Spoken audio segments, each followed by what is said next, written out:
Sin duda, una de las claves del éxito de una negociación es una buena preparación. Algunos expertos evocan un 90% de preparación y un 10% de inspiración. Tal vez esto pueda parecer un poco demasiado, pero sin duda, si quieres confiar en un 90% de inspiración, tienes que estar muy inspirado.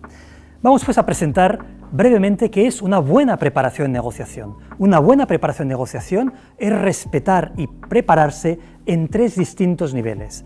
Un primer nivel que vamos a llamar la preparación del autor. Un segundo nivel que vamos a mencionar, que vamos a llamar la preparación del actor, y un tercer nivel que es la preparación del ser humano. Vamos a entrar un poco en detalle, puesto que tienes su interés, si quieres tener éxito en tus negociaciones, prepararte de la mejor manera posible.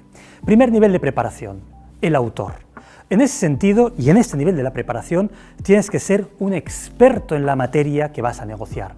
Tienes que ser un experto en la historia que vas a presentar. ¿Quiénes son los personajes de esta historia? ¿Qué ha ocurrido? Tienes que ser un experto en los distintos elementos que configuran las necesidades, los retos de cada uno de esos actores de la negociación. En cierto modo, tienes que ser capaz de escribir un libro de la negociación. ¿Qué ha ocurrido antes? ¿Qué ocurre ahora? ¿Qué va a ocurrir? ¿Qué quieren las partes implicadas? ¿Qué es lo que no quieren? ¿Qué relación hay entre ellas? Y esto exige un trabajo muy a menudo intelectual, muy a menudo de análisis, de preparación, de reflexión, que uno puede hacer solo o en equipo. Depende, porque efectivamente, si es una negociación en grupo, mejor hacer este trabajo de preparación con el resto de miembros del grupo que van a negociar. Primer nivel, pues, de preparación es el autor, ser capaz, como decía, de escribir un libro sobre la negociación que vas a llevar a cabo más tarde. Segundo nivel de preparación, el actor. Si bien es cierto que no estamos actuando cuando negociamos, o no es lo más deseable, sí es cierto que estamos utilizando nuestra voz, nuestro lenguaje no verbal, estamos vestidos de una cierta forma y utilizamos, por qué no decirlo, un decorado, ya sea remoto o ya sea un espacio de reunión. Por tanto, el segundo nivel de preparación es este nivel del actor que mencionábamos. ¿Cómo voy a ir vestido? ¿En qué decorado voy a actuar? ¿Qué lenguaje no verbal y verbal voy a utilizar? Y en ese sentido recomendamos que en esta fase de la preparación sea muy importante, ¿por qué no?, ponerse delante de una cámara, delante de un espejo, preparar con compañeros, por ejemplo, las preguntas clave que la otra parte puede hacerme, cómo voy a responder para tener esa asertividad necesaria para responder a todas esas preguntas que puedan hacerme con fuerza y convicción. Por tanto, acordaros, primer nivel de preparación es el autor, ser capaz de escribir un libro en la negociación. Segundo nivel de preparación es el actor, cómo voy a convencer la otra parte con mi comunicación, mi lenguaje verbal y no verbal, de que quiero vender mis ideas, quiero proponer mis intereses a la otra parte. Tercer nivel de preparación es lo que llamamos el ser humano.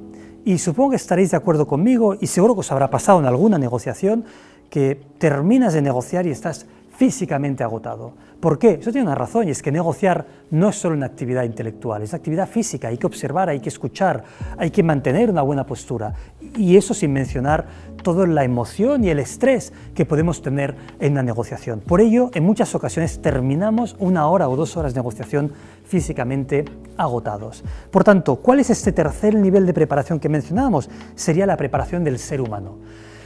¿Y en qué consiste esta preparación? Pues en 4 premisas que hay que respetar antes de cualquier negociación. Primera, dormir bien. Segunda, comer bien. Tercera, hacer un poco de ejercicio. Y cuarto, evitar gente tóxica. Permitidme que entre un poco en el detalle de estos 4 distintos actos que hay que hacer de preparación individual, porque me parecen fundamentales. Por mi experiencia he visto muchos accidentes en negociación por no tener esta preparación personal del negociador. Primer punto, pues, como decía, es dormir bien. ¿Qué ocurre cuando alguien no duerme bien? Acordaros, en cualquier situación que habéis estado, si el día anterior habéis dormido poco o no habéis dormido bien, muy probablemente estás cansado, estás más emotivo, prestas poco atención a detalles importantes y, por tanto, en negociación cometes más errores y tienes menos éxito. Por tanto, primer consejo, antes de una negociación importante, me voy a dormir pronto y duermo las horas necesarias para estar descansado. Segundo consejo sobre este tercer nivel de preparación física del negociador es comer bien. Evidentemente, si como demasiado y no estaré en buenas condiciones para negociar, por tanto, tener una dieta equilibrada, comer poca cantidad pero suficiente para tener energía, es algo que los grandes negociadores saben y controlan de forma muy eficaz. Tercer nivel de preparación es un cierto ejercicio físico. Y aquí tampoco digo que hay que hacer un maratón cada vez que uno quiere negociar o debe negociar, pero sí, ¿por qué no hacer un poco de cardio training, un poco de yoga, un poco de actividad física que nos permite relajar el cuerpo y llegar al momento de la negociación en mejores condiciones? Por último, el cuarto punto sobre esta preparación más personal del ser humano es evitar gente tóxica. Gente tóxica existe en cualquier empresa, en cualquier organización, gente agresiva, pesimista, negativa. No podemos elegir trabajar o no trabajar con ellos, en muchas ocasiones están allí, pero sí que podemos elegir el momento en que queremos trabajar con estas personas. Y es por ello que es muy importante tomar en cuenta esta dimensión de evitar gente tóxica. Permitidme un ejemplo muy concreto de cómo preparar y cómo utilizar este aspecto. Si la semana que viene tienes una reunión muy importante, el miércoles a las 3 de la tarde, nuestro consejo es que tu agenda del miércoles de 2 a 3 esté vacía. ¿Por qué? Porque si de 2 a 3 tienes una reunión con alguien tóxico, agresivo, violento, ¿cómo llegas tú a la reunión de las 3 de la tarde? Agotado, porque esta persona ha tomado mucha de tu energía. Por tanto, consideramos un punto importante en esta preparación del ser humano negociador, como decíamos, dormir bien, comer bien, hacer un poco de deporte y evitar gente tóxica. Sin lugar a dudas, el éxito de una negociación es en muy gran parte está vinculado a una buena preparación. Por tanto, os recomiendo que antes de la próxima negociación importante, compleja que tengáis, tratéis de trabajar, tratéis de preparar estos 3 niveles que hemos mencionado. El autor, conocer la materia que vas a abordar en la negociación, el actor, saber cómo vas a transmitir tu mensaje y por último, prepárate de un punto de vista físico y psicológico la preparación humana.